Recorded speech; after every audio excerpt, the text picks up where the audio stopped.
Yeah.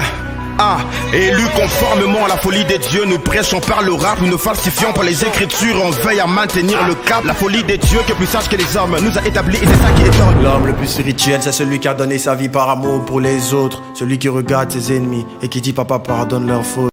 Et le truc, l'avantage c'est quoi? C'est que quand tu donnes ta vie à Jésus, lui il te donne la possibilité de faire ce que tu n'arrivais pas à faire. Donc quand tu te convertis, en fait, tu acceptes de vivre, mais de la meilleure des manières en fait. Nous sommes tous nés de nouveau. Pourquoi ne veux-tu pas croire que c'est possible que Jésus-Christ puisse aussi transformer le rap? S'il peut aujourd'hui passer par le frère Aaron pour bénir des gens, pourquoi Jésus serait-il incapable de passer par ceux qui choquent pour toucher des vies? Si la Bible dit, il continue toujours dans 1 Corinthiens 1, je crois vers le verset 27 ou 28, pour dire que Dieu a choisi les choses folles du monde pour confondre les sages.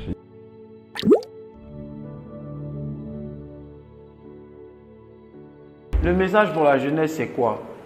C'est qu'à la base, comme vous avez dit, on se dit que suivre Christ, c'est renoncer à sa vie, renoncer au plaisir. Genre, je veux dire, c'est être malheureux, être enfermé. Mais non, c'est pas du tout ça. Jésus, c'est la vie. À aucun moment, on n'a dit que Jésus, c'était la mort. Vous voyez? Donc, quand tu te convertis, en fait, tu acceptes de vivre. Mais de la meilleure des manières, en fait. Sans palabres, sans mentir, honnêtement, tranquillement. Et le truc, l'avantage, c'est quoi? C'est que quand tu donnes ta vie à Jésus, lui, il te donne la possibilité de faire ce que tu n'arrivais pas à faire de toi-même. Voilà, on voit des cas où tu peux prier pour quelqu'un, la personne guérit, c'est des choses, tu vois. Ou souvent, il y a des gens qui ont des addictions, qui n'arrivent pas peut-être à arrêter la drogue, l'alcool et tout. Mais tu te convertis et ces choses-là quittent en toi naturellement.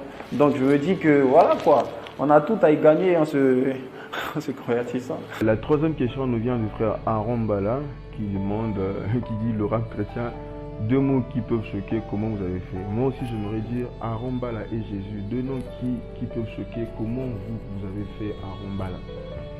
C'est-à-dire qu'Aaron Bala n'est pas né chrétien, il était dans le monde, je suppose, comme nous tous.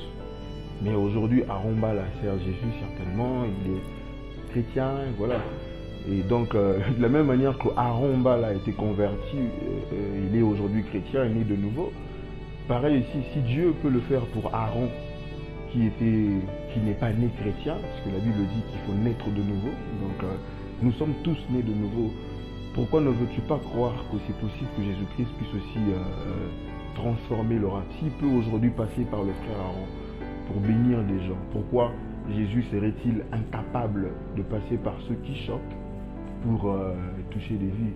L'apôtre Paul dans 1 Corinthiens au chapitre 1, il dit que il parle de la folie des dieux, il dit la folie des dieux est plus sage que les hommes et la faiblesse des dieux est plus forte que les hommes. C'est-à-dire que Dieu, il se sert même aussi de sa faiblesse pour démontrer sa puissance. La Bible dit, il continue toujours dans 1 Corinthiens 1, je crois vers le verset 27 ou 28, pour dire que Dieu a choisi les choses folles du monde pour confondre les sages. C'est-à-dire que les choses les plus folles, il y a même une chanson dans mon album que j'ai intitulée Des choses folles, où je suis justement en train de parler de ce rap que le frère Aaron trouve choquant, pour dire que Dieu est capable de choisir les choses les plus folles du monde. L'apôtre Paul continue même en disant que Dieu a choisi les choses les plus méprisées du monde, les choses les plus viles, pour confondre les sages.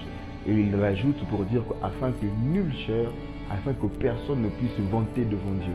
Si Dieu aujourd'hui peut édifier quelqu'un même au travers d'une âne, il peut même édifier quelqu'un même au travers d'un fou. Il ne faudrait pas qu'on limite Dieu dans dire que voilà, c'est parce que Dieu ne peut agir que au travers d'une personne habillée en costume cravate. Je ne suis pas du tout contre cela, mais notre Dieu est capable de tout, il est le Dieu tout puissant. Il fait tout ce qu'il veut, quand il veut, où il veut et avec qui il veut.